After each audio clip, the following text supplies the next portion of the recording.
चलिए कहानी शुरू करते हैं। आखिरी हमने कुछ पास्कल लॉ पे बात की थी।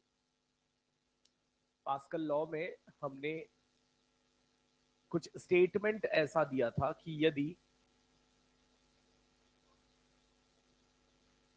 ये कमरा ही उदाहरण के तौर पर ले लिया जाए और इस कमरे में प्रत्येक बिंदु पर अगर एक वायुमंडलीय दाब आरोपित हो रहा है और कुछ करके किसी तरीके से अगर प्रत्येक किसी एक बिंदु पर कुछ करके किसी एक बिंदु पर अगर दाब बढ़ा दिया जाए, मान लो 2 एटीएम कर दिया, तो इसका मतलब यह है कि हमें कमरे के प्रत्येक बिंदु पर दाब को 2 एटीएम बढ़ाना पड़ेगा, या यूं कह दे कि 2 एटीएम बढ़ जाएगा। और दाब को हम लिखते हैं बल बटे क्षेत्रफल। क्या लिखते हैं? बिल्कुल उसी आधार पर हमने अगर दाब में वृद्धि समान रखनी है तो बल बटे क्षेत्रफल किसी एक जगह पर, वो पिस्टन जैसे सवालों में हम बात कर रहे हैं ना, जिसमें हाइड्रोलिक लिफ्ट भी आ गई, तो हमने वहां से क्या लिख दिया, F1 बटे A1 बराबर, बस यही सिद्धांत अपने को यूज कर लेना था। और जो सवाल थे, उन 2 सवाल अपन ने लिखे थे शायद, उनमें से पहले सवाल का आंसर जो आ रहा था वो कितना आ रहा था, 90 न्यूटन, और दूसरे सवाल का आंसर कितना आ रहा है, दूसरे सवाल में अपने को F1 का जो मान है वो 2000 न्यूटन कुछ आ जाएगा।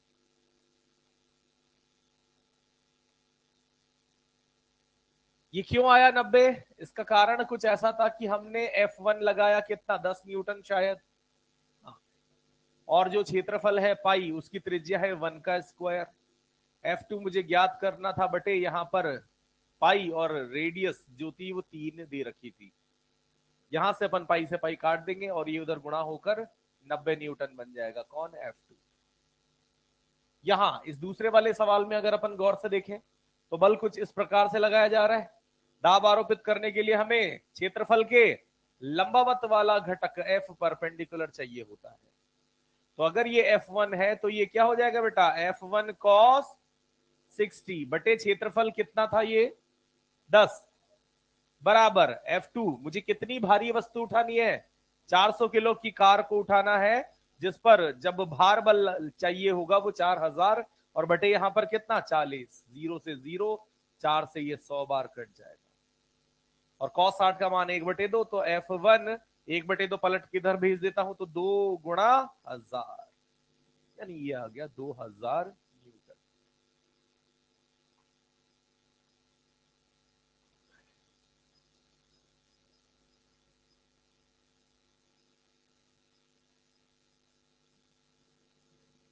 चलिए बात आगे बढ़ाते हैं।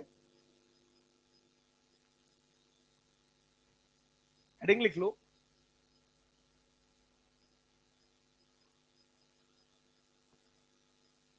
त्वरित पात्रों में, त्वरित पात्रों में त्वरित पात्रों में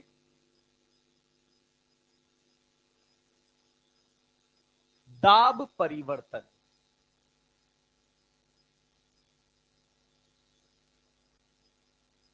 त्वरित पात्रों में दाब परिवर्तन।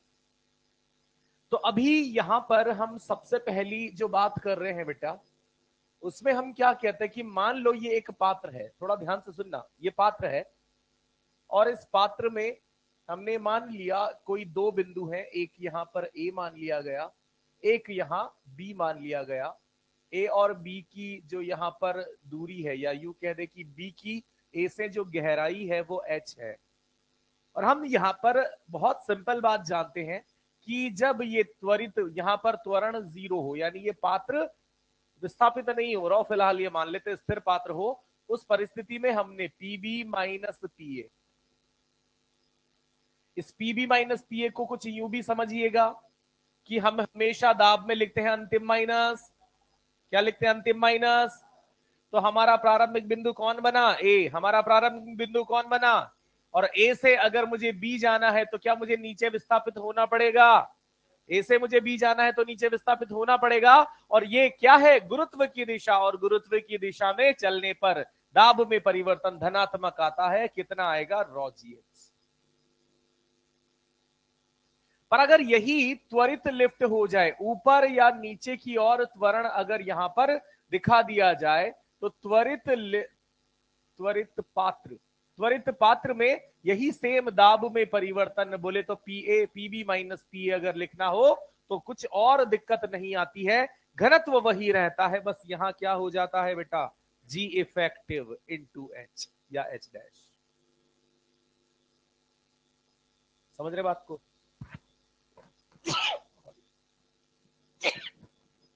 जी इफेक्टिव हम जानते हैं कि अगर ऊपर की ओर त्वरित है तो जी इफेक्टिव कितना, जी प्लस ए, और अगर नीचे की ओर त्वरण है तो जी माइनस ए। ये बहुत बेहतर हम ये चीजें जानते हैं। मैं एक बात और आपको समझाता हूं बेटा, ध्यान से सुनना।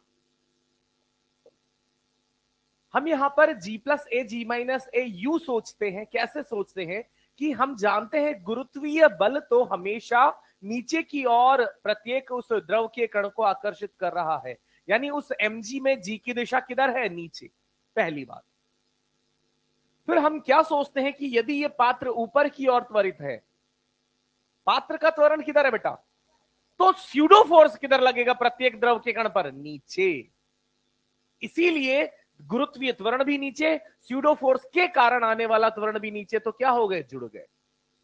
ये ऐसा नहीं है कि पात्र का त्वरण ऊपर है तो हमने ऐसे ही जोड़ दिया ना, ये पात्र के त्वरण ने हमें क्या देखना सिखाया, स्यूडो फोर्स। वैसे ही जैसे पात्र का त्वरण अब नीचे है तो स्यूडो फोर्स किधर, गुरुत्व त्वरण किधर। अब दोनों को एक ऊपर एक नीचे की ओर खींच रहा है, एक ऊपर की ओर ले जाना चाहता है, तो वहां पर भी कुल त्वरण हमें कितना मिलेगा, जी माइनस ए मिल जाएगा। ये चीज जरूरी है, अभी अपन काम करेंगे भी सही पर। चलिए आगे बढ़ते हैं फिलहाल बात को लेकर। तो हम यहां से कहते हैं कि अगर ऐसी परिस्थिति है, त्वरित पात्र है, तो हम यहां पर दो बिंदुओं के मध्य, पहले तो हमने ये देखा कि यहां से यहां हम ए से बी के बीच में जो परिवर्तन देख रहे हैं वो कब धनात्मक होगा, कब ऋणात्मक होगा, बात समझ में आती है, समझ में आती है कि हम अगर जो त्वरण यहां पर है इस त्वरण की दिशा में चल रहे हैं तो प्लस, त्वरण जो है उसके विपरीत दिशा में चल रहे हैं तो माइनस।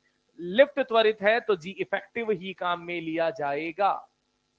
लिफ्ट अगर त्वरण में नहीं है, जीरो त्वरण है, तो वहां पर गुरुत्वीय त्वरण ही हमारा प्रभावी त्वरण मौजूद रहता है। चलो यहां से आगे, अब दूसरी कंडीशन हमारी निकल कर आती है, दूसरी कंडीशन निकल कर आती है बेटा, ये तो हो गया ऊर्ध्वाधर त्वरित पात्र, ऊर्ध्वाधर त्वरित पात्र। अब हम बात करते हैं क्षैतिज दिशा में त्वरित पात्र की, क्षैतिज त्वरित पात्र। और इसमें क्या कहा गया कि एक पात्र जैसे इस प्रकार से है और ये पात्र मान लिया इस तरफ त्वरित है। अब यहां से थोड़ा सा न्यूटन्स लॉ का कॉन्सेप्ट भी काम आएगा और थोड़ा सा हम यहां पर फ्लूइड का कॉन्सेप्ट भी उसमें मिक्स करेंगे। तो हमने कहा कि जब इस प्रकार से त्वरित पात्र आगे होता है तो हर प्रत्येक कण पर जो ये त्वरण है इसके कारण स्यूडो फोर्स किधर आएगा, पीछे आएगा कि नहीं। तो कोई भी एक कण पकड़ लिया जाए और इस एक कण पर इधर की ओर क्या दिखा दिया जाए, माना इस कण का द्रव्यमान m है तो स्यूडो फोर्स नीचे, और यहां पर कुल बल इस तरफ कुछ हो जाएगा एफ नेट। और ये एफ नेट हमें ये सिखाएगा, ये कुल बल कुल त्वरण हमें ये सिखाएगा कि इस पात्र में जो सतह हमें नजर आएगी इस कुल त्वरण की दिशा के लंबवत नजर आएगी। यानी जो इसमें पानी भरा होगा आगे त्वरण होने के कारण कुल बल, क्या इस तरफ जो कुल बल आ रहा है इसको समझ पा रहे हैं बेटा। तो अपने आप पहले अगर त्वरित नहीं था तो कुल बल किधर था, नीचे था, तो सतह कैसी बनेगी, अपने आप क्षैतिज। अब कुल त्वरण किधर झुक गया, यू, कुल बल यूं झुक गया ना, तो सतह भी उसके लंबवत इस प्रकार से एडजस्ट हो जाएगी। अब ऐसे सवालों में पूछा जाता है बेटा, कहा जाता है कि यहां पर दो बिंदु मौजूद हैं, जैसे एक लाइन में ड्रॉ कर देता हूं, मैं कह देता हूं एक बिंदु यहां ए मौजूद है, एक बिंदु यहां बी मौजूद है। फिर कहा जाता है, पूछा जाता है कि बताइए किस बिंदु पर दाब ज्यादा है। अब ऐसे सवालों में दाब ज्यादा है तो आपका सीधा सा काम है कि यहां पर जो वो टेढ़ी हो चुकी है सतह, उस सतह का, उस सतह के हर एक बिंदु का बाह्य संपर्क किससे है? वायुमंडल से। यानी यहां पर हर बिंदु पर दाब कितना है? पी नॉट है कि नहीं? कुल गुरुत्वीय बल या प्रभावी गुरुत्वीय त्वरण इसे खींच किधर रहा है? इस तरफ खींच रहा है ना, किसी कोण पर। किसके कारण? स्यूडो फोर्स एमए के कारण।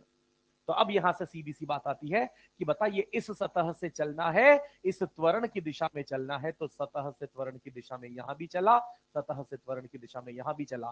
कौन ज्यादा गहराई पर है? ए की बी? अब गहराई यूं नहीं नापेंगे, अब गहराई उस त्वरण की दिशा में, त्वरण की जो रेखाएं बन रही है, जो कुल बल की दिशाएं बन रही है, उस दिशा में गहराई नापी जाएगी। हाँ के ना? और कौन ज्यादा गहराई पर है? बी। तो हम यहां से कह देंगे पीबी ग्रेटर देन।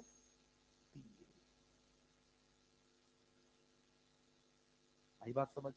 बिल्कुल यही परिस्थिति अगर कुछ ऐसे पलट दी जाए तो घबराने की कोई बात नहीं है। त्वरण अगर इस तरफ दे दिया जाए तो सतह कैसी बन जाएगी? स्यूडो फोर्स इधर, mg नीचे, कुल बल, और जो ये कुल बल है एफ नेट है, इसके लंबवत यहां पर अपने को क्या मिलेगी? सतह।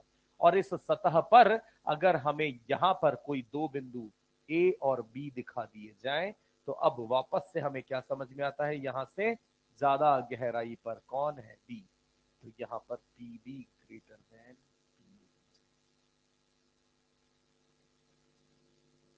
देखने में तो ऐसा होता है ना कि दोनों इसी एक क्षैतिज पर मौजूद कण है, ए और बी, हाँ के ना? पर अभी इस क्षैतिज के लिए हमें यहां पर समान तल नहीं मिलेगा। हम अब इस क्षैतिज के हिसाब से बात करें, ठीक? कोई आपत्ति किसी को? नोट करो यहां तक की बात। ये लिखो, पहले ये लिख दो ताकि उधर से जगह मेरे लिए फ्री हो जाए। फटाफट से ये लिख दो।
लिख लिया उधर वाला?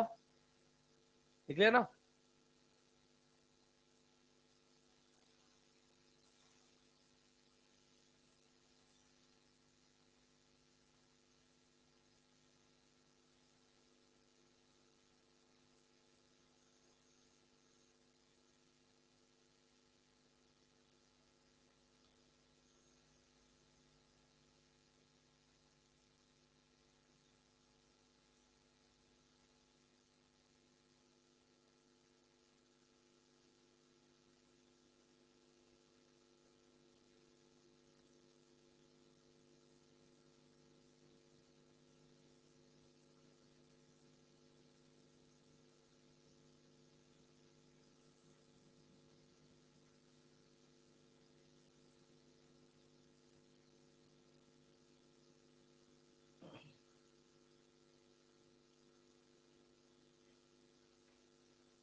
चलिए देखते हैं, आगे सुनिएगा। हमने जैसा कहा कि जब किसी पात्र को त्वरित किया जाता है तो त्वरण के कारण अपने को ये द्रव आगे त्वरण है तो इस तरफ झुकता नजर आ रहा है, बिल्कुल ऐसा। अब मैकेनिक्स पर आते हैं। स्यूडो फोर्स किधर लगा? इधर। नीचे कितना लगा? mg।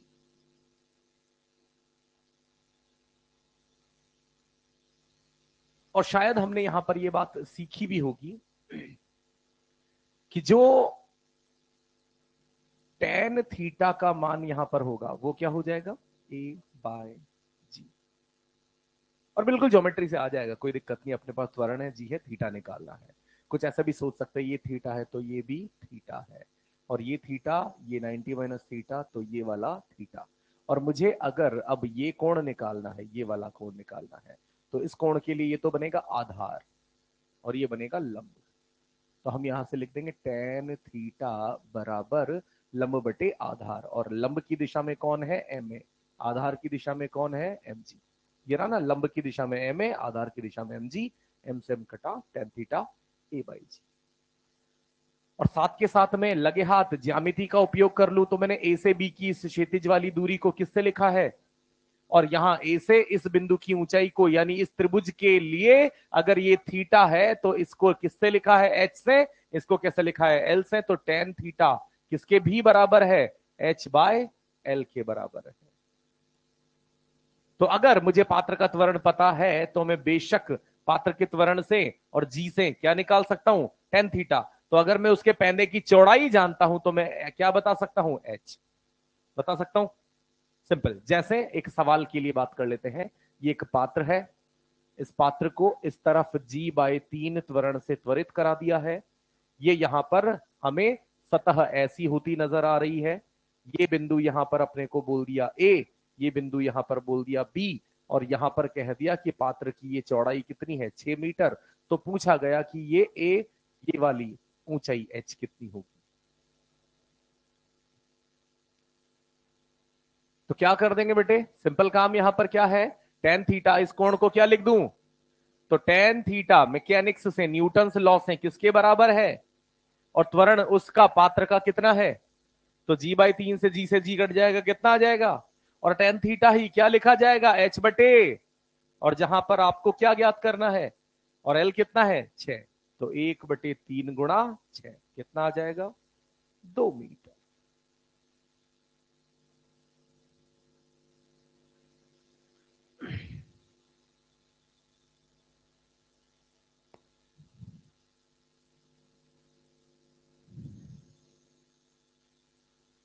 ये इधर वाला लिखा।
क्या इस नलिका में जो प्रभाव देखने को मिल रहा है ये सही है? क्योंकि यहां पर अपने को क्या मिलता है, ट्यूब को किधर त्वरित किया मैंने, इस त्वरण के कारण जिधर त्वरित कर रहा हूं उधर पानी नीचे और पीछे की तरफ, किसके कारण, स्यूडो फोर्स के कारण। बिल्कुल ऐसा है कि नहीं? यानी इधर ट्यूब में पानी तल थोड़ा नीचे, इधर तल थोड़ा ऊपर। हम जानना चाहते हैं क्या, त्वरण।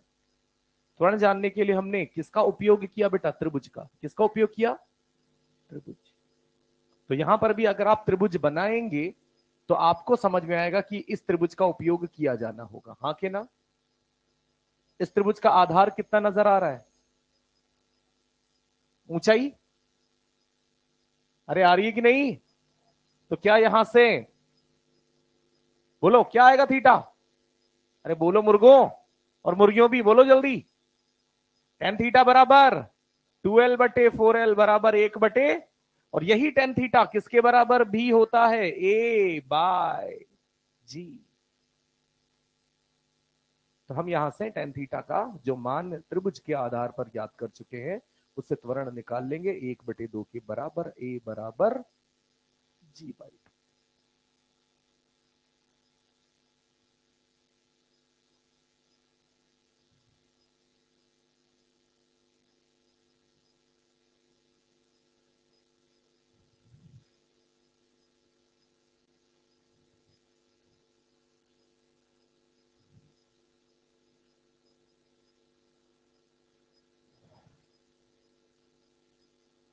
चलिए अगर मैं यहां पर आपसे पूछता हूं, ध्यान से देखना,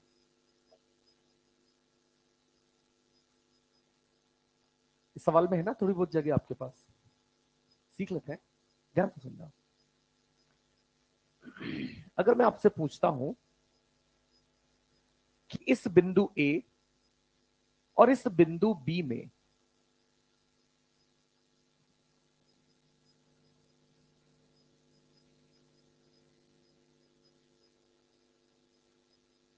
दाबांतर कितना है, ए और बी में 0, इतना भयंकर मारूंगा ना, इतना भयंकर मारूंगा ना कि भूल जाएगा 1 घंटे बाद तो कहां कहां मारा था।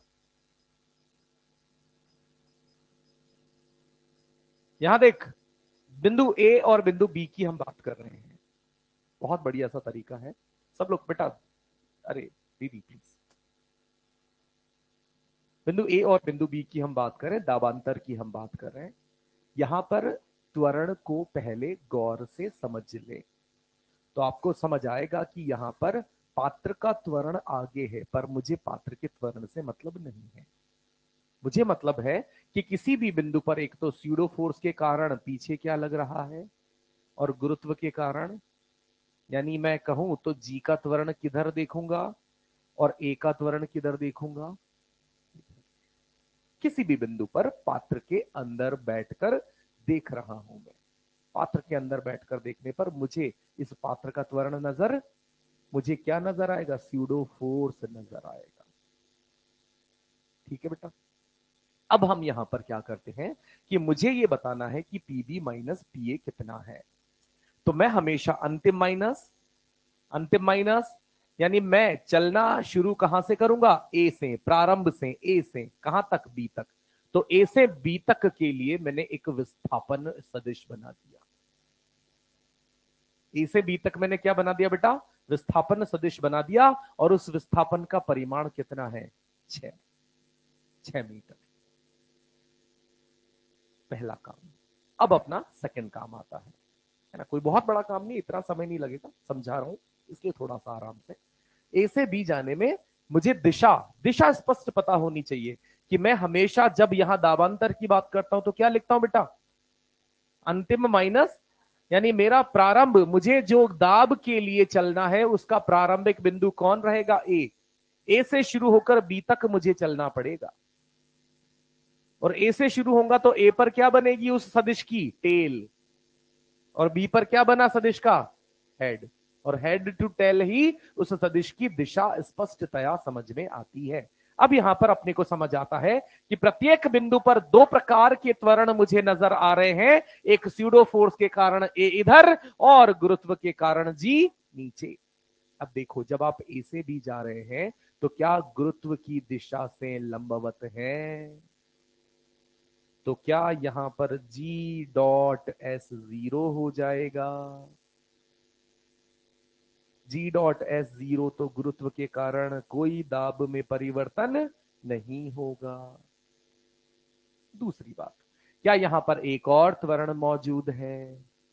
अब यहां पर उस त्वरण के लिए भी ए डॉट एस करेंगे। ए इस दिशा में, एस भी इस दिशा में, तो दोनों का गुणनफल किसके बराबर आ जाएगा? ए एस, वो भी धनात्मक। तो यहां से दाबांतर डेल्टा पी गुरुत्व के कारण तो क्या हो गया? हम अब किसके कारण बात कर रहे हैं? उस स्यूडो फोर्स, उस पात्र के त्वरण के प्रभाव यानी स्यूडो फोर्स के कारण। तो क्या हो जाता है बेटा? रॉजीएच होता है ना, यही तो त्वरण हो गया और यही विस्थापन हो गया। मैंने यहां पर यही काम यहां पर आपसे करने को कहा था और जिसका रिजल्ट क्या आ चुका है? धनात्मक ए एस। तो ये हो जाएगा रॉ ए एस, ए की जगह G/3 है कि नहीं है, और एस की जगह 6।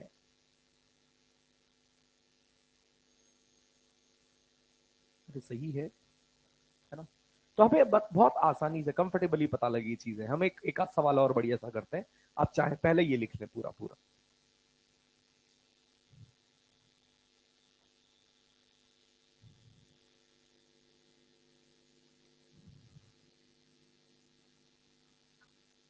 ये यहां तक का लिख लिया, ये वाला? ये लिखा नहीं लिखा इधर का? इधर के पहले दूसरे लिखे कि नहीं लिखे? लिख लिया ना?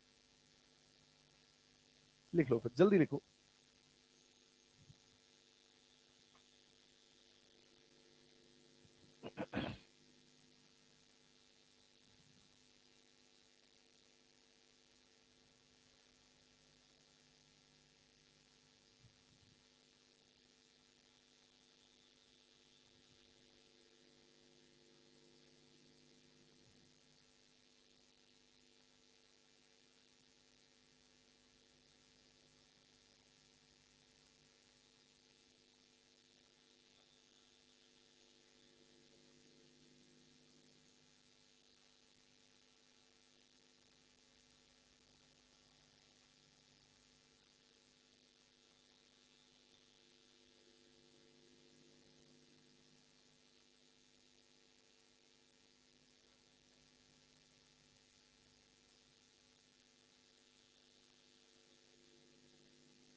चले?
एक कोई सा भी मैं उठाकर बात करना शुरू करता हूँ, बाकी आप देखेंगे, ताकि अपने को समझ में आ जाए कि हमारा थॉट प्रोसेस क्या रहना चाहिए।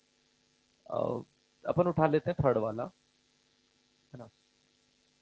थर्ड वाले के आधार पर हमें क्या क्या बारीकियां सोचनी होती है, सुन लीजिएगा एक बार के लिए। तो बेटा थर्ड वाले में हमने यहां पर देखा, मुझे ज्ञात करना है P A minus P D, यानी ये डी बिंदु बनेगा मेरा इनिशियल पॉइंट और ए बिंदु बनेगा मेरा फाइनल पॉइंट। तो मुझे यहां पर एक सदिश ड्रॉ करना होगा, डी से शुरू होकर और ए पर खत्म होते। तो डी से ए,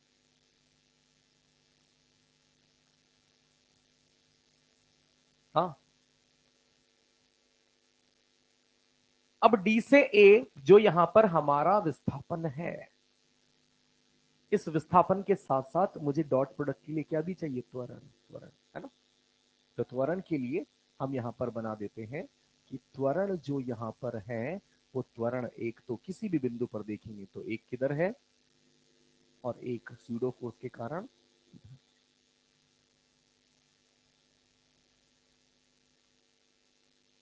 ठीक है, अब ध्यान से सुनना। आप मुझे बताएं, इस त्वरण एक ही दिशा में क्या हमारे इस एडी विस्थापन का कोई घटक है, ये वाला है कि नहीं। ये थोड़ा सा मैंने ये डिस्टेंस सही नहीं बनाई है, तीर थोड़े बड़े बन गए।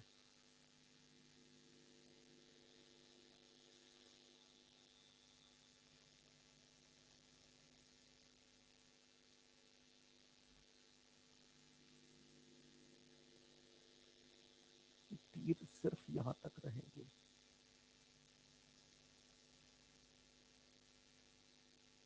क्या पॉइंट टू पॉइंट है वो तीर, उतना ध्यान दिया नहीं मैंने। तो सबसे पहले जैसे अपन यहां पर बात करते हैं, ये अभी भी गलत है।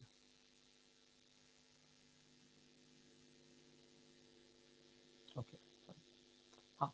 तो हम यहां पर बात करें डी से ए जाने में, और डी से ए जाने में अगर मैं ध्यान देता हूं तो मुझे सबसे जरूरी बात समझ में आती है कि मेरा डी से ए का एक विस्थापन क्षैतिज भी है और एक विस्थापन, बेटा एडी ऐसा है ना, इसका एक घटक क्षैतिज घटक भी विस्थापित हो रहा है और ऊर्ध्वाधर घटक भी विस्थापित हो रहा है। अब क्षैतिज घटक जो विस्थापित हो रहा है वो डी से कहां जा रहा है, सी पर, ऐसे। और जो हमारा त्वरण ए है वो भी इसी दिशा में है कि नहीं है।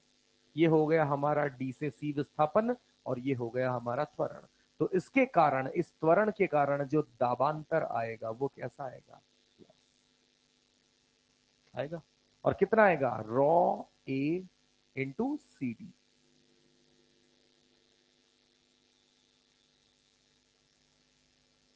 आएगा कि नहीं। तो यहां पर हमारे पास रॉ अपनी जगह, ए का मान G/2 और सी डी का मान कितना है, 6। और उसी में मुझे यह भी पता है कि ऊपर भी विस्थापन हो रहा है डी से बी, और डी से बी जो विस्थापन है और गुरुत्व किधर है, नीचे। तो यहां पर इसमें जो विस्थापन डेल्टा पी जो आएगा वो कैसा आएगा, नेगेटिव। और नेगेटिव जो डेल्टा पी आएगा हम यहां पर क्या लिख देंगे, रॉ जी एच, और एच कितना है, 2।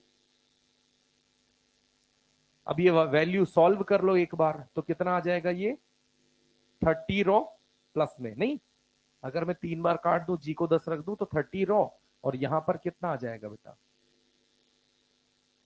-20 रॉ। तो अब अगर देखा जाए तो यहां पर कुल दाबांतर कितना आ जाएगा, दोनों के कारण देख लिया अपन ने। अब कुल दाबांतर अगर अपन देखें तो कितना आ जाएगा, 30 रॉ -20 रॉ बराबर 10 रॉ। और अगर अपन यहां पर इसको पानी मान लेते हैं, रॉ वाटर लिख देते हैं, तो आप लिख सकते हैं कितना आ जाएगा। ये सब मीटर में है, बिल्कुल परफेक्ट है। तो रॉ यहां पर ये हो जाएगा 10⁴ पास्कल। बिल्कुल ऐसे ही, एक बार बाकियों को चेक करो, शायद बाकी इतने कठिन नहीं होंगे, एक बार देखिए गौर से।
कैसे आया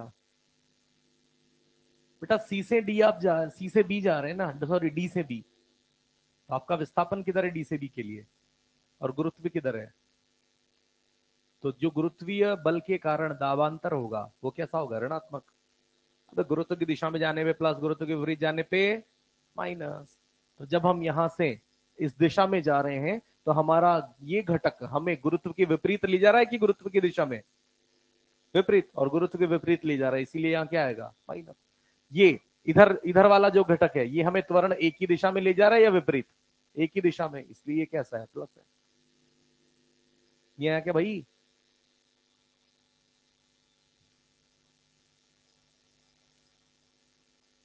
मैं पहले वाले पे बात कर लेता हूं।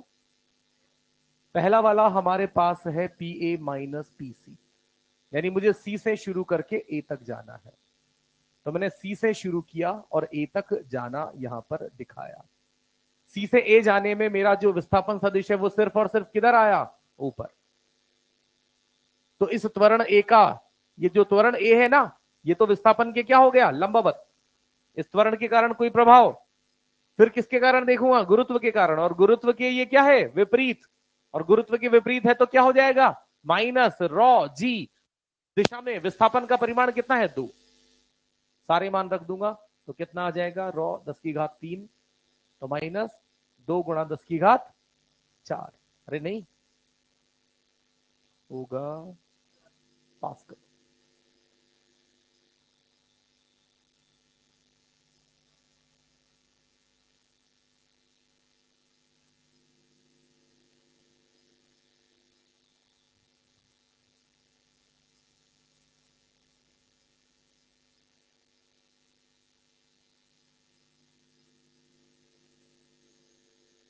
बेटा सिंपल सी बात होती है, दो सदिश अगर समान दिशा में है तो डॉट प्रोडक्ट पॉजिटिव, दो सदिश विपरीत दिशा में है तो डॉट प्रोडक्ट नेगेटिव।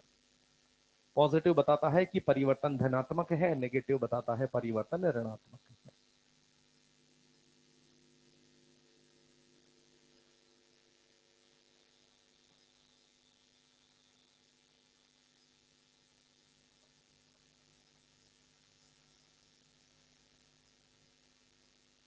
एक बार देखियो कोई यार, ऑनलाइन चल नहीं रही है क्लास,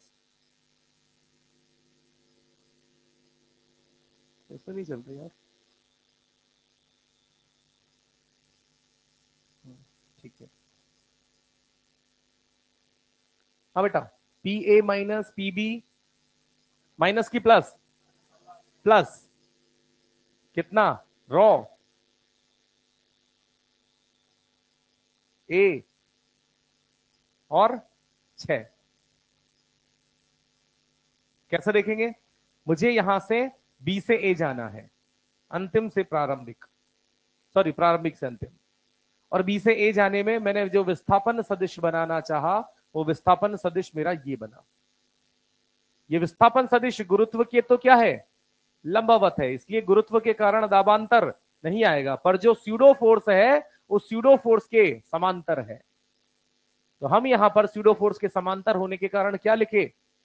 रॉ इसका घनत्व हो गया लिक्विड का, ए त्वरण का मान हो गया, और उस त्वरण की दिशा में मुझे कितना जाना है? बी से ए 6 मीटर।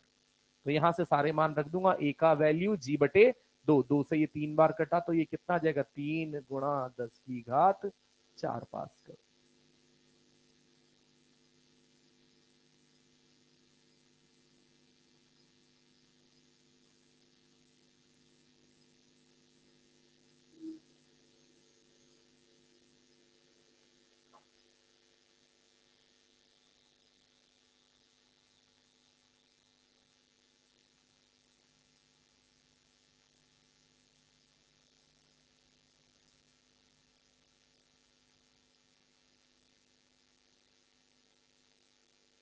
चले चौथे वाले का आंसर बता दो। बताओ, रॉ का मान रख रखा के पूरा फाइनल कितना आया? माइनस की प्लस? माइनस कितना? माइनस 50 × 10⁻³ आ रहा है।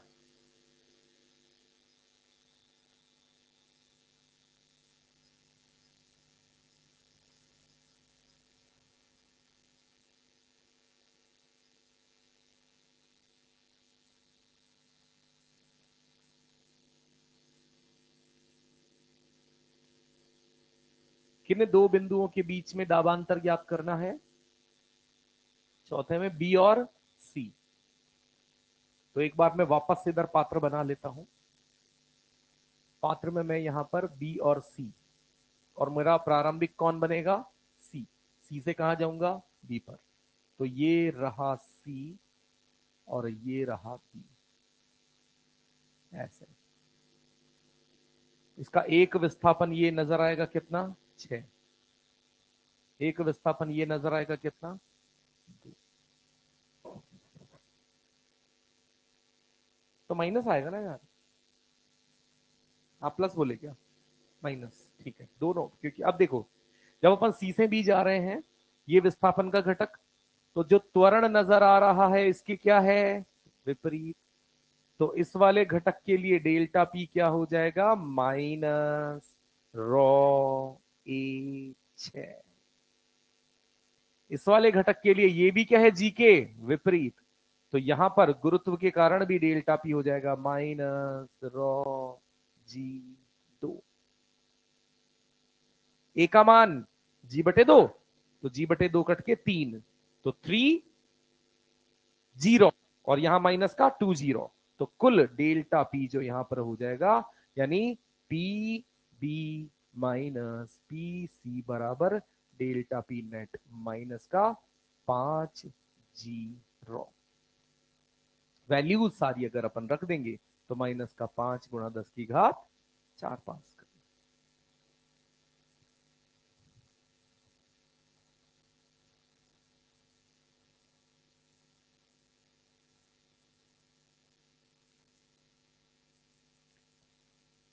तो इतना कठिन तो पूछा नहीं जाता, पर जो छोटी छोटी सी बातें वो आप आसानी से जवाब दे सकते हैं। इतना कठिन मतलब इतनी सारी चीजें या आड़ा तिरछा नहीं पूछते, बहुत सिंपल। क्षेत्र स्थल पे यूं ए और बी में पूछ लेगा, जैसा मैं पूछ लूं अभी यहाँ बी और डी का पूछा है क्या मैंने? कहीं नहीं। एक बार बी और डी के बीच में दाबांतर बता दो बेटा। प्लस माइनस छोड़ देना, बस दाबांतर बता दो बी और डी के बीच में कैसे लिखोगे? कि बी और डी में विस्थापन कैसा है? ऊर्ध्वाधर। तो त्वरण जी लगेगा, और विस्थापन कितना? 2। तो क्या लिख देंगे? रॉ जी इंटू 2। रॉ जी इंटू, और अगर अपन यहां पर यहां से यूं जा रहे होंगे तो माइनस, यूं आ रहे होंगे तो प्लस। हाँ के ना? तो अगला अपना हेडिंग लिखिए आप, उत्प्लावन बल।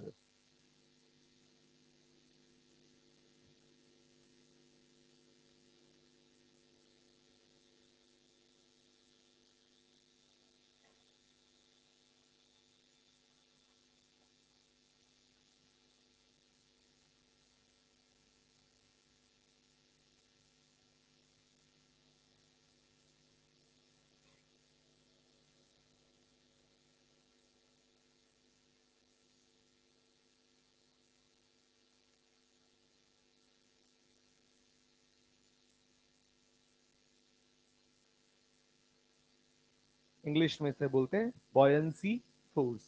बोयंसी फोर्स।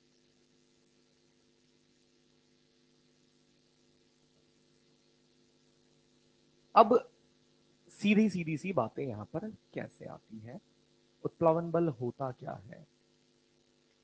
पहली बात तो जब किसी पात्र में किसी भी वस्तु को डुबोया जाता है, तो उस वस्तु के डुबोए जाने पर द्रव द्वारा एक बल लगता है। द्रव द्वारा लगाए उसी बल को क्या कहते हैं? उत्प्लावन बल कहते हैं। और उस वस्तु पर द्रव द्वारा जो बल लगता है वो किस दिशा में लगता है? ऊपर की दिशा में लगता है। F B, B for buoyancy. फिर इसके बाद बात आती है कि डेफिनेशन वगैरह लिखे। चलो लिखो, आप लिखो। सबसे पहले आपने हेडिंग लिखी होगी, इसमें लिखिएगा, जब किसी वस्तु को जब किसी वस्तु को आंशिक रूप से या पूर्णतया, आंशिक रूप से या पूर्णतया जब किसी वस्तु को आंशिक रूप से या पूर्णतया किसी द्रव में डुबोया जाता है।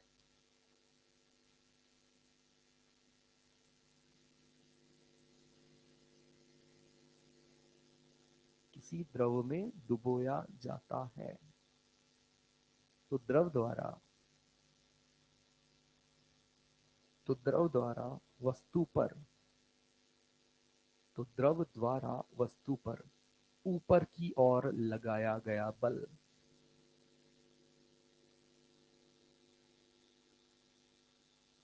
द्रव द्वारा वस्तु पर ऊपर की ओर लगाया गया बल ही उत्प्लावन बल कहलाता है।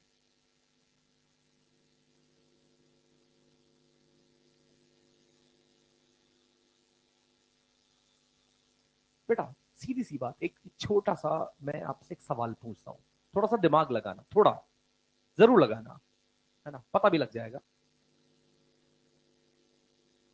कि हम अगर अपना भार जब धरातल पर इस हवा के वातावरण में अपना भार तोलते हैं और अपना भार किसी वेइंग मशीन पर निकल कर आता है 60 किलो, और जब अपन किसी पानी में उतर जाते हैं, नदी में उतर जाते हैं, तो वहां पर खुद को हल्का महसूस करते हैं। और हल्का महसूस करने का कारण भी है कि वहां पानी में हमारे पैरों के नीचे वही वेइंग मशीन, वही वजन तोलने की मशीन रख दी जाए तो हमारा वजन 50-55 किलो शायद उस पर अपने को कुछ दिखाई पड़ेगा। तो ये जो भार में कमी आई है, यानी एक बार हमने हमारा खुद का भार किसमें नापा, वायु में, और एक बार हमने हमारा खुद का भार किसमें नापा, पानी में। तो जो ये कमी आई है, मान लो फॉर एग्जांपल 10 किलो की हमें, यानी 100 न्यूटन की कमी है ना, 10 किलो मतलब 100 न्यूटन की जो कमी आई है, वास्तव में उतना ही 100 न्यूटन का ही उत्प्लावन बल वहां लगा होगा।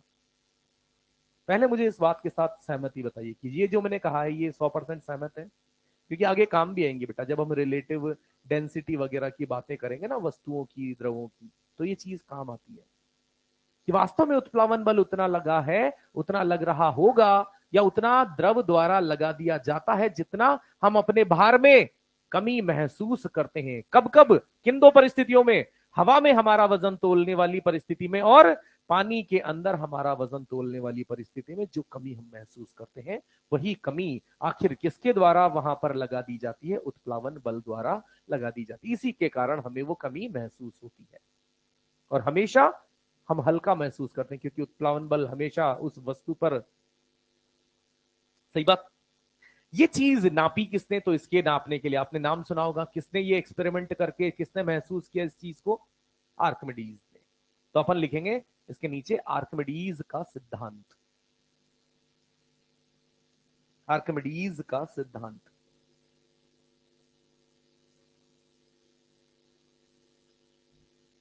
नहीं नहीं, उससे भी पहले की बात है।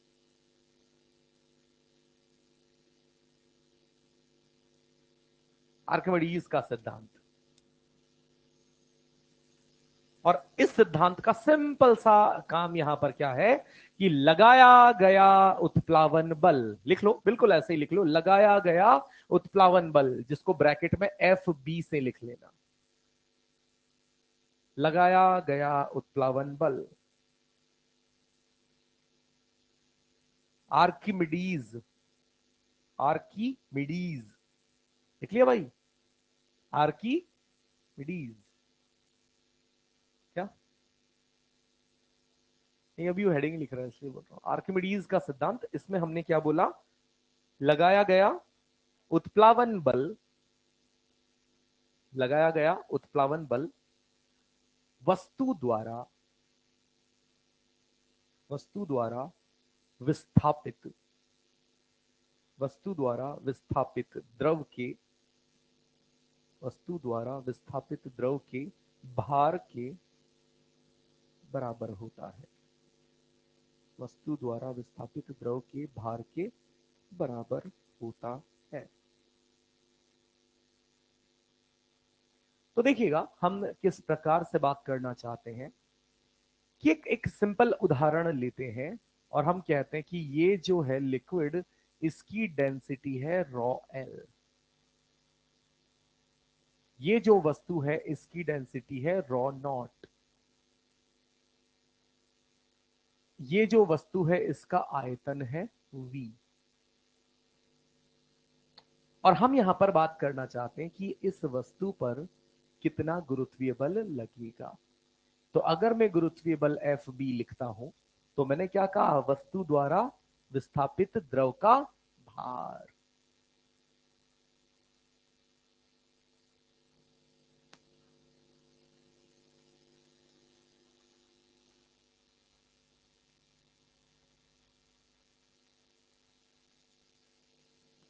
अब द्रव का भार है और हम भार जब भी लिखते हैं किससे लिखते हैं बेटा, mg। और m मुझे किसका लिखना है बेटा, यहां पर लिक्विड का। ऐसा नहीं कि m अपन वस्तु का लिख दें, वस्तु का नहीं, वस्तु द्वारा विस्थापित द्रव का भार। और भार बराबर mg और m यहां पर किसका आएगा, लिक्विड का, लिक्विड का। और मास जब किसी भी वस्तु का, किसी भी पदार्थ का लिखा जाता है तो घनत्व गुणा आयतन। तो कितना आयतन यहां प्रतिस्थापित कर रखा है इसने द्रव का, क्योंकि ये वस्तु मैंने पूरी डूबी दिखाई है, इसीलिए पूरा पूरा इस वस्तु का आयतन v के बराबर पानी वहां से विस्थापित किया जा चुका है। मान लो आपका आयतन 10 या आधा मीटर क्यूब है, तो जब आप किसी पानी में घुसोगे तो आधा मीटर क्यूब पानी आप मानोगे कि आप वहां से विस्थापित करा चुके हो। वो पानी कहीं भी जाए आपको फर्क नहीं पड़ता, आप घुसे हो तो पानी हटा होगा, वहां से पानी विस्थापित हुआ होगा।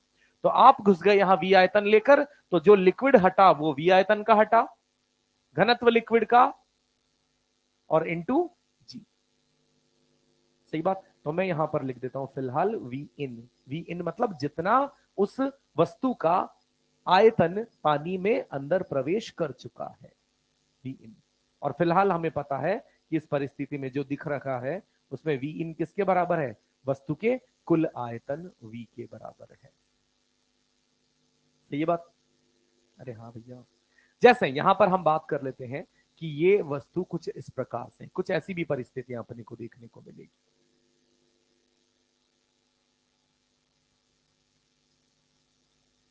और एक वस्तु आ गई कुछ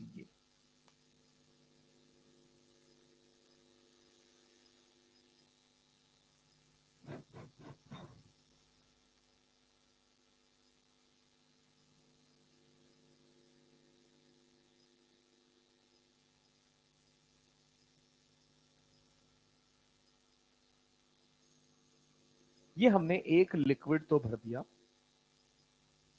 कुछ ऐसे, और इसका घनत्व हो गया हमारे पास रॉ L1। और एक लिक्विड हमने भर दिया कुछ इस प्रकार से,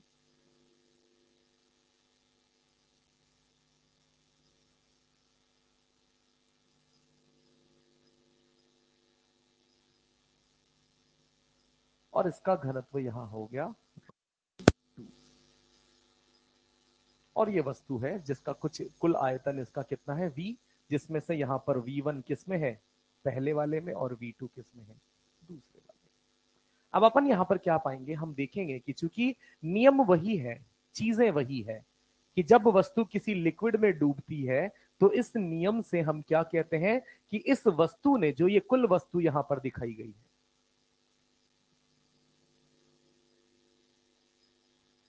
इस वस्तु पर कुल कितना उत्प्लावन बल लगेगा। तो बेटा अगर आप देखें तो यहां पर एक उत्प्लावन बल तो FB1 लगेगा द्रव 1 द्वारा, और एक उत्प्लावन बल FB2 लगेगा दूसरे द्रव द्वारा। और यहां पर मजे की बात क्या नजर आ रही है, ये वस्तु यहां पर तैर भी रही है ना, दो लिक्विडों के मध्य ये वस्तु यहां पर तैर भी रही है। तो यहां पर अपने को नजर आ रहा है, अगर नहीं तैर रही होती तो उछलकर ये वस्तु कहां आ चुकी होती, बाहर आ चुकी होती, या डूबकर। फिलहाल इस प्रकार से मेंटेन है कि कुछ एक लिक्विड में और कुछ दूसरे लिक्विड में, वो बीच में इस प्रकार से अपने आप को बनाए रखी है। तो हम जानते हैं, पहले तो मैं अगर कुल एफ बायोन्सी नेट की बात करते हैं, इस बायोन्सी नेट में हमें दिखेगा कि एक तो लग रहा है इस पर FB1 और एक लग रहा है FB2। अब FB1 कैसे निकालेंगे बेटा, तो FB1 के लिए क्या चाहिए, इस सफेद वाले द्रव में कितना विस्थापन यहां पर द्रव का है, कितना V1, उसका रो L1 इंटू पीले वाले उस द्रव में कितना, इंटू जी। और हम जानते हैं कि अगर ये वस्तु तैर रही है तो ये एफ बी नेट किसके बराबर होना चाहिए बेटा? mg के बराबर होना चाहिए कि नहीं? mg। अब जो भी mg होगा वो वस्तु के लिए दिया जाएगा कि इतना ये घनत्व है, वो सब है, ये सब बात है। देखें एक बार,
चलिए लिख लिया होगा।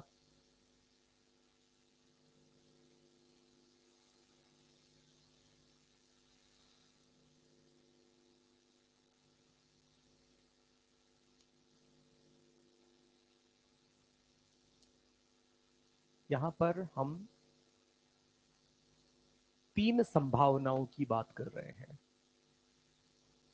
एक लिक्विड लिया है और उसमें एक वस्तु है। वो वस्तु क्या हो सकती है? पहली, वो वस्तु द्रव की तुलना में, द्रव के घनत्व की तुलना में अधिक घनत्व की हो सकती है। हाँ, और हम जानते हैं अगर द्रव के घनत्व की तुलना में वस्तु का घनत्व क्या है? ज्यादा, तो वस्तु डूब जाएगी। हम सीखेंगे कब ऐसा होगा, क्या है कारण। कारण बहुत आसान है, सीधी सीधी सी बात है कि हम जब यहां पर बात करेंगे रॉ वस्तु के लिए, ऑब्जेक्ट के लिए, रॉ एल से ज्यादा तो डूब जाएगी। वस्तु का घनत्व अगर लिक्विड के घनत्व से क्या है? कम है, तो वस्तु तैरती रहेगी। और अभी जब हम यहां पर बात कर रहे हैं कि वस्तु का घनत्व और द्रव का घनत्व क्या है? बराबर, तो हमें क्या मिलेगा? वस्तु पूर्णतया डूबी हुई मिलेगी। सुनते जाना क्या हम कहना चाहते हैं। फिलहाल परिस्थिति मैंने क्या ली है? एक पात्र दिखाया है, पात्र में एक वस्तु रख दी है ना, और वस्तु जैसे रखी है ना, तो वस्तु पूरी तरीके से बिल्कुल टॉप तक पानी में डूब चुकी है।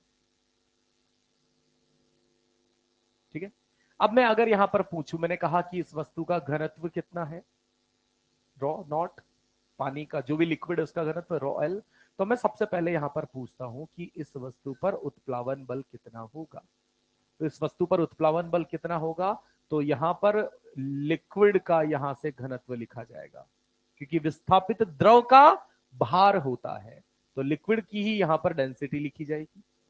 और जितना यहां पर डूबा हुआ हिस्सा है मैं उसको क्या लिख देता हूं? We in into g. और दूसरा, अगर यहां पर mg की बात होती है यानी गुरुत्वीय बल की बात होती है, तो गुरुत्वीय बल किस पर लगेगा? वस्तु पर। तो वस्तु का भार लिखूंगा ना। पहले जब हमने उत्प्लावन बल लिखा था तो किसका भार लिखा था? विस्थापित द्रव का भार लिखा था। अरे सुन पा रहे बेटा, पहले हमने क्या लिखा था, विस्थापित द्रव का भार, और विस्थापित द्रव के भार के बराबर क्या लगा था, उत्प्लावन बल। अभी मैं क्या लिख रहा हूं, mg, mg यानी वस्तु का खुद का भार, और वस्तु का खुद का भार तो यहां पर घनत्व किसका, वस्तु का, ऑब्जेक्ट का, और वस्तु का आयतन इंटू जी। और हम यहां पर क्या पाते हैं कि यदि ये निकाय साम्य में है, साम्य में है, तो हम यहां पर क्या लिख देंगे, साम्य में है तो हम क्या लिख देंगे, दोनों लग रहे बल इस वस्तु पर क्या होने चाहिए, बराबर, और बराबर होने चाहिए। और आप एक चीज और देख रहे हैं कि यहां पर बल भी बराबर, और जितना डूबा हुआ, जितना वस्तु का आयतन है वो पूरा पूरा आयतन पानी में डूबा हुआ है कि नहीं। तो हम यहां से यहां पर पाते हैं कि जब ऐसी परिस्थिति होगी, यानी साम्य भी है और वी इन किसके बराबर है, वी के बराबर है, तो निश्चित तौर पर उस परिस्थिति में हमें क्या मिलेगा, रॉ लिक्विड का और इसका घनत्व सेम मिलेगा। इसको उल्टा भी हम समझते हैं कि जब दोनों वस्तुओं के घनत्व क्या हो, दोनों वस्तु मतलब उस लिक्विड का और वस्तु का घनत्व क्या हो, सेम, तो पूरा पूरा आयतन वहां पर अपने को उस वस्तु का डूबा हुआ मिलेगा, विस्थापित द्रव का आयतन उस वस्तु के कुल आयतन के बराबर मिलेगा। पर फिर हम यहां पर बात करते हैं सेकंड परिस्थिति में, सेकंड परिस्थिति जिसमें हम यहां पर क्या कह देते हैं कि रॉ नॉट जो है वस्तु का, वो लिक्विड से कम घनत्व का है। ठीक है बात। तो हमने अभी इस वाली परिस्थिति को यहां पर लेकर देखना चाहा, और इस परिस्थिति में होता क्या है बेटा, इस परिस्थिति में वस्तु कुछ कैसी नजर आती है, ऐसे, आया ना, अरे आएगी कि नहीं। वस्तु का कुल आयतन कितना है, डूबे हुए आयतन को हम क्या लिख रहे हैं, वी इन। और यहां पर हम क्या पाते हैं, हम पाते हैं कि जो भी कुल आयतन है या जो वी इन है वो लेस देन वस्तु के कुल आयतन के बराबर होता है। यहां पर साम्य कैसे स्थापित हुआ, तो हम यहां पर लिख सकते हैं, इस पर सबसे पहले तो बायंसी फोर्स लिख दो। बायंसी फोर्स कितना हो जाएगा, एफ बी। एफ बी यहां पर विस्थापित द्रव का पहले तो घनत्व आ जाएगा, वी इन आ जाएगा, जी आ जाएगा। जब यहाँ पर एम जी लिखेंगे तो वस्तु का घनत्व आ जाएगा, वी आ जाएगा, जी आ जाएगा। और हमने देखा है कि वस्तु का घनत्व क्या है, कम है। वस्तु का घनत्व अगर कम है तो आयतन ज्यादा होगा, और द्रव का घनत्व ज्यादा है तो डूबा हुआ आयतन कम होगा। ये इस प्रकार से हम बात करते हैं। तीसरी परिस्थिति जिसमें हम ये लिख लिए इधर का,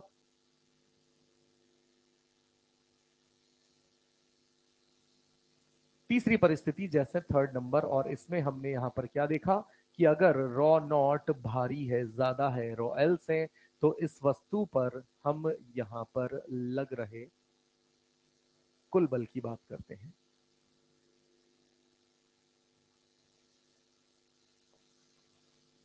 सबसे पहले एफ बायंसी की बात करते हैं, और बायंसी फोर्स के कारण हम यहां पर देखते हैं raw L V in into g, और यहां पर एम जी के कारण जो लग रहा बल है रॉ नॉट वी इंटू जी। अब यहां पर कौन ज्यादा है, रॉ नॉट। ये वी इन, वी क्या होना चाहिए, कम, यानी कुल मिलाकर ये कम नहीं हो सकता, इसीलिए ये क्या हो जाएगा, वी इन के बराबर, और वस्तु पर लग रहा कुल बल। और यहां पर एक बात तरीके से सोचो, क्या यहां पर जब भारी है तो पूरी वस्तु डूब चुकी है, पूरी वस्तु डूब चुकी है, तो यानी वी इन और वी यानी वस्तु का कुल आयतन ही पानी में डूब चुका है, और अब दोनों में से कौन बड़ा है, तो यहां से क्या हो जाएगा, M G greater than F B हो जाएगा।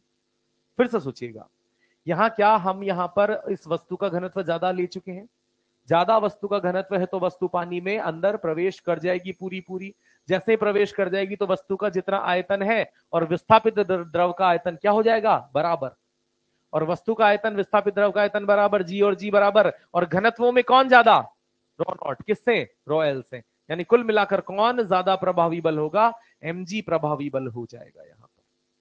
इस प्रकार से ये वस्तु नीचे डूबती नजर आएगी। और अगर अपन यहां पर प्रभावी भार, अपेरेंट वेट की बात करें, इस परिस्थिति में जैसे हमारे लिए भी क्या होता है, हम जब पानी में जाते हैं तो हम नीचे डूब जाते हैं, क्योंकि हमारा घनत्व पानी के घनत्व से कुछ ज्यादा है। तो प्रभावी भार के लिए मैंने क्या बताया बेटा, प्रभावी भार के लिए मैंने क्या कहा, हमारा खुद का भार माइनस एफ बी, ये हमें अपना प्रभावी भार नजर आता है। ये बात, अरे मैंने अभी उदाहरण बताया था कि 60 किलो का मैं हूं, पर मैं अपने आप को 50 किलो का महसूस कर रहा हूं। कारण क्या है, कितना कम हुआ? उस जितना उत्प्लावन बल उस द्रव ने मेरे ऊपर लगाया होगा उतना ही भार मुझे कम होता नजर आया, और आभासी रूप से मैं खुद को 50 किलो का मानने लगा। ये चीज है, लिख लें तुरंत।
लिख लिया? चलिए कुछ सवाल लिख लेते हैं।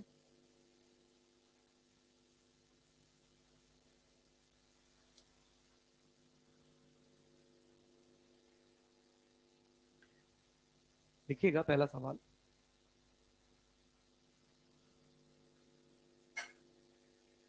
एक लकड़ी का ब्लॉक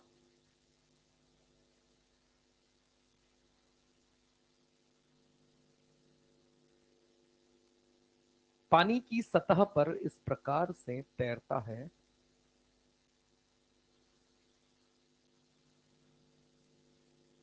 एक लकड़ी का ब्लॉक पानी की सतह पर इस प्रकार से तैरता है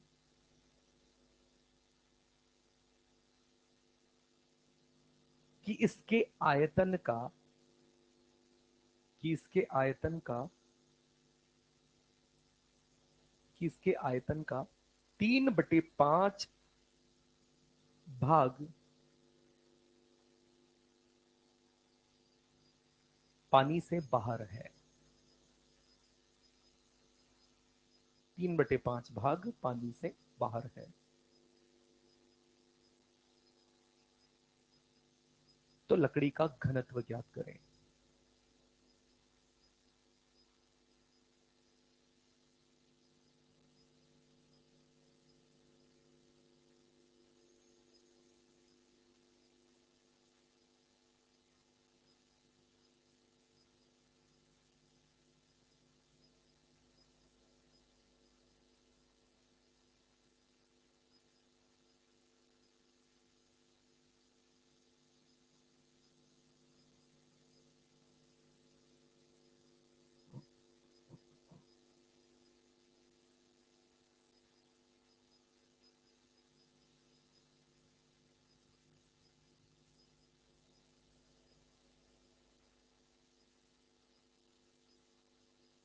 हाँ बेटा।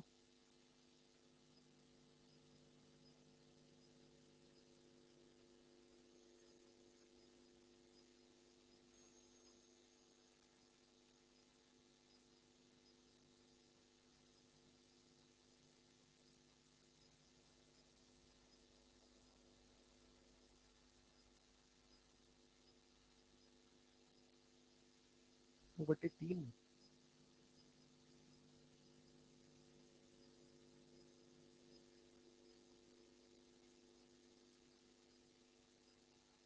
देखिएगा, परिस्थिति ये सेकंड वाली है ना बेटा, है ना, कि आंशिक रूप से डूबा हुआ है, आंशिक रूप से बाहर है। कितना आयतन बाहर है? 3/5। तो डूबा हुआ, तो सबसे पहले तो आप उस पर उत्प्लाव, और आप जानते हैं कि वो उस सतह पर तैर रहा है, यानी नीचे जितना गुरुत्वीय बल खींच रहा है उतना बल उत्प्लावन बल द्वारा लगा दिया गया है। तो सबसे पहले उत्प्लावन बल को हम यहाँ पर mg के बराबर कर सकते हैं, क्या परिस्थिति के अनुसार? साम्य के अनुसार। और उत्प्लावन fb कितना लगेगा? रॉ लिक्विड, लिक्विड कौन है? वाटर, पानी बोला ना। और उसके अंदर डूबा हुआ आयतन कितना हो जाएगा? 2/5v, है ना, इंटू जी। और m यानी अब किसका भार लिखना है? लकड़ी के उस ब्लॉक का भार लिखना है। तो लकड़ी के ब्लॉक का घनत्व ये हो जाएगा वुड। और लकड़ी के ब्लॉक का कुल आयतन कितना है? v।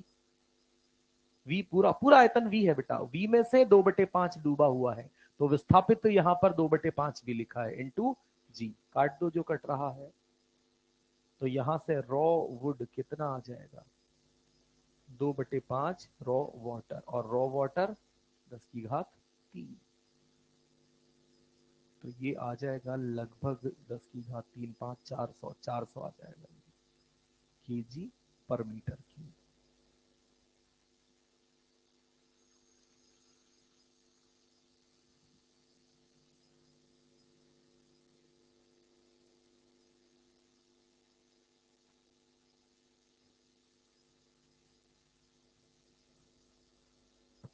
अगला सवाल लिखें।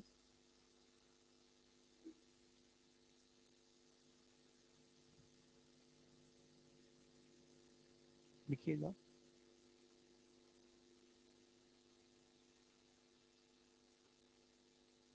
एक वस्तु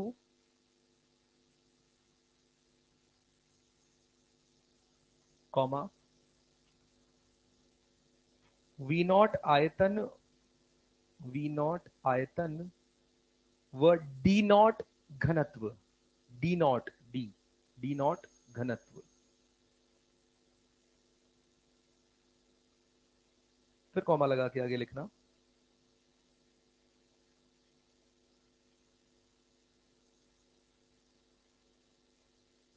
एक द्रव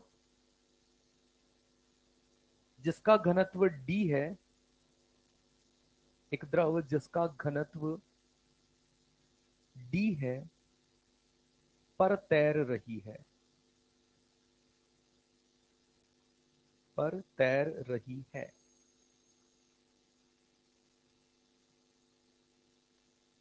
तो ज्ञात करो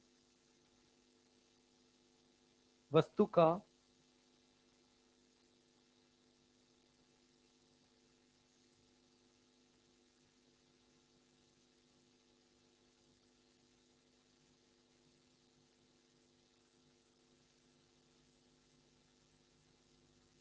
द्रव के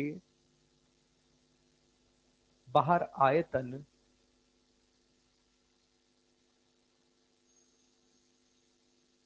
व इसके कुल आयतन का अनुपात क्या होगा।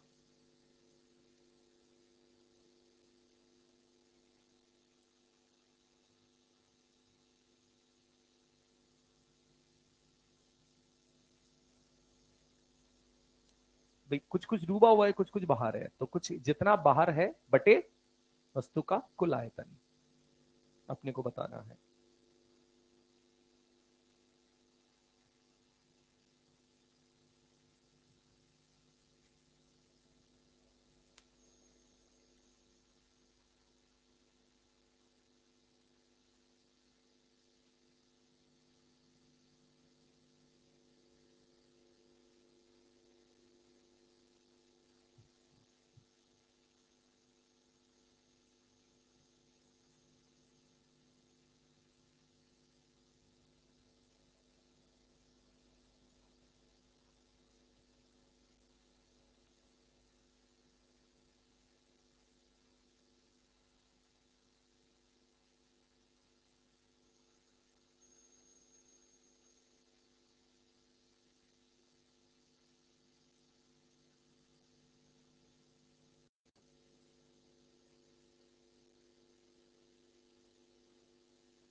कितना आएगा बेटा, उसका आया कुछ?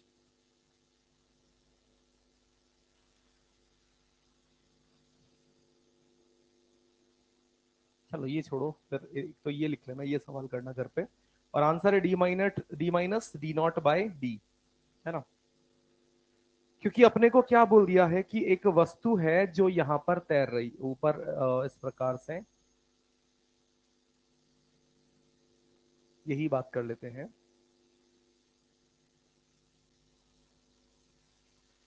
इसमें बोला है कि इसका जितना ऊपर आयतन है वो कितना है,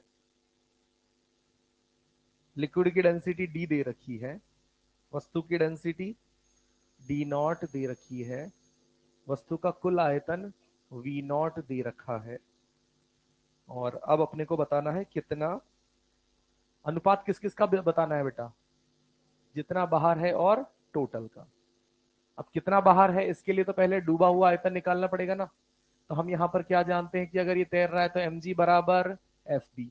एम कितना हो जाएगा वस्तु का भार, V nought D nought into g, और बायंसी फोर्स के लिए क्या हो जाता है, D V in into g. होता है कि नहीं होता है, जितना डूबा हुआ आयतन है इनसाइड में वही तो यहां पर होता है ना बेटा, इतना ही विस्थापित द्रव है। जी से जी काट देते हैं और हम यहां से क्या ज्ञात कर लें, वी इन। वी इन हो जाएगा डी नॉट बटे डी इंटू वी नॉट। अब हमें तो क्या निकालना है, वी आउट। अब वी आउट कितना होगा, कुल आयतन में से डूबा हुआ आयतन, तो यहां से कुल आयतन वी नहीं, V naught minus D naught V naught by D. इसमें से हम क्या कॉमन ले लें, वी नॉट कॉमन ले लें, क्या बच जाएगा, एक माइनस डी नॉट बटे डी। और इस वी आउट के नीचे ही किसको ले जाएं, वी नॉट को, यही हमें जानना है। और ये कितना बच गया, एक माइनस डी बाई डी, यही हमारा आंसर।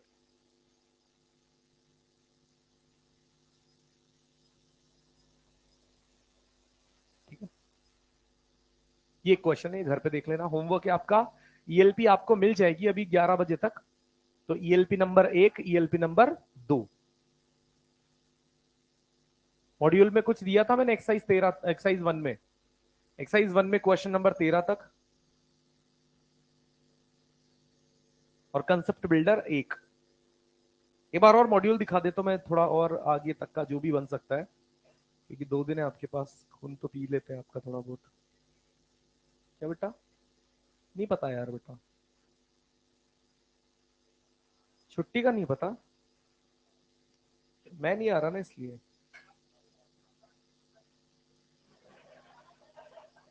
तेरा बर्थडे तो मनाना बनता है भाई, तेरा बर्थडे की पार्टी मैं दे रहा हूँ, और क्या।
चलो यही करो, इसमें तो यार पिघलने पिघलने वाले बहुत है, मुझे बात की नहीं है।